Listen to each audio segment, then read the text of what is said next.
Thank you, Mr. Chairman. The United States first became measles-free over 25 years ago, a quarter of a century. We have maintained that status in every year since, until you became secretary. A simple yes or no. Does the president know there is a historic measles surge occurring nationwide? You want me to answer the question? It's just a very simple question. Just want a grandstand. You're going to get your opportunity. You want a grandstand? Can you answer? I can answer that question. Yes I didn't cause no? the measles epidemic. It started before I came in. Sir, I'm giving you the opportunity to answer the question. Mr. Chairman, can I get my time back from this rudeness? Mr. Chairman? I'm sorry. I was asking, can I get my time back yes, you can. from him interrupting yes. a simple yes or no question? Does the president know there is a historic measles surge occurring nationwide? I'm sure he does. You're sure he does. Remarkably, Ralph Abraham, your former CDC principal deputy director, said that losing our measles-free status is not really significant and just the cost of doing business with our borders. Another simple yes or no. Does the president think this is not a significant issue? Losing our measles elimination status? Yes. Well, most of the countries are losing it. Does he think it's a significant problem? I think it's a good development that's happening all over the world. Have you talked to him about it? About measles? About the outbreaks? About the crisis in this country? I have. Okay, so yes or no, he does know it's a problem. Yes. According to the Washington Post, the president makes public statements about his plans for the new Golden Ballroom at a pace that rivals and even exceeds the mentions of some major policy priorities. He talks publicly about the ballroom 1 out of every 3 days.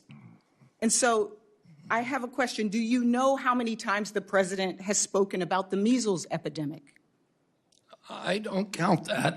We don't keep track of that data at the CDC yet. So as head of our nation's head health agency, have you advised the president to sound the alarm and encourage Americans to obtain the measles vaccine?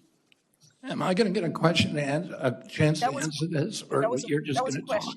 That was a question for you. Excuse me?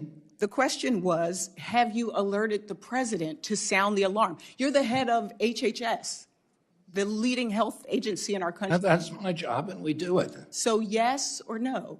It's my job, not the president's job, and I do my job. I'm concerned about it. I've watched a lot of these hearings. You blame the Mennonites, you blame immigrants, you blame the globe. We've been part of the globe, and still we are in this situation. Do you take any responsibility in your role for the situation that we are in with this measles epidemic? As I said, the measles epidemic began before I came into office. I'm going to take that as a no.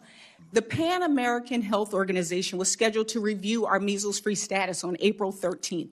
Did your department request to delay this independent international review of our measles elimination status to November after the election? No.